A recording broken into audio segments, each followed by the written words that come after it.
শুভ নববর্ষ। নববর্ষ উপলক্ষে সবাই তো কিছু না কিছু করছে, ভিডিও দেখতেছি, ভালো লাগতেছে। কিন্তু আমার জীবনে আমি কখনো বৈশাখ উপলক্ষে পয়লা বৈশাখ উপলক্ষে কোনো কিছু উদযাপন করিনি। কিন্তু আজকে ভাবলাম যে বৈশাখ উপলক্ষে কিছু না করি, এরকম একটা প্লেটার সাজাই যেটা দেখতে অনেকটা বৈশাখের মতোই লাগবে। আমি তো পান্তা ইলিশ ছাড়াই আমার বৈশাখ পালন করতেছি, আমাকে কি জাতি মেনে নিবে কি না।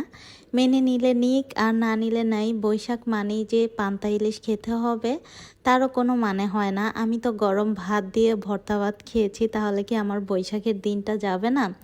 অবশ্যই যাবে। আমি ওই বৈশাখ উপলক্ষে কিছু করব ওই রকম ধারণা নিয়ে কিছুই করিনি।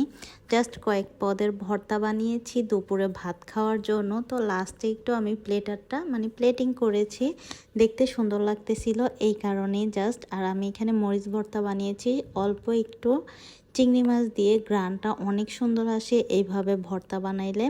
তো লাস্টে আমি একটু লবণ দিয়ে নিচ্ছি, আর কাঁচা পেঁয়াজ দিয়ে আমার ভর্তা খেতে বেশি ভালো লাগে। এখানে কিন্তু আমি হালকা ভেজে নেওয়া পেঁয়াজটাও দিয়েছি, সাথে আবার কাঁচা পেঁয়াজও দিয়েছি, সাথে দিয়ে নিয়েছি একটু ধনিয়া পাতা। এই ভর্তাটা ভাই এত এত বেশি মজা হয়, ঝাল ঝাল।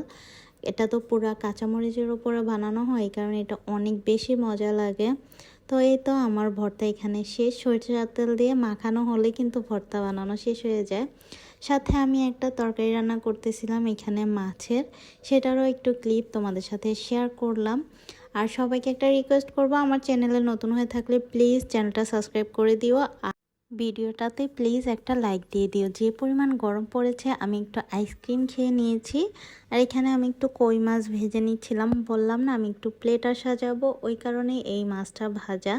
না হয়তো এখানে আমি মাছের তরকারি আলাদা করে রান্না করেছিলাম। সাথে করতেছিলাম আমি আলু ভর্তা। তো আলু ভর্তারও কিছু কিছু ক্লিপ তোমাদের সাথে শেয়ার করলাম।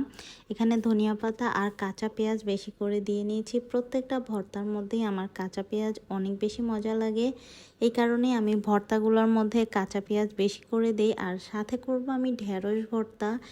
এই ভর্তাটা ভাই আমার এত বেশি পছন্দ, ভর্তা আমি পাগল, ভর্তার জন্য আমি অনেক বেশি পাগল। তো ঢেঁড়সগুলো আমি আগে সেদ্ধ করে নিয়েছিলাম, সাথে কিন্তু কয়েক কোয়া একদম কম 2-3 কোয়া হচ্ছে আমি রসুনও দিয়েছি, তাহলে স্মেলটা আরও বেশি ভালো লাগে, খেতেও অনেক মজা লাগে গরম গরম ভাতের সাথে।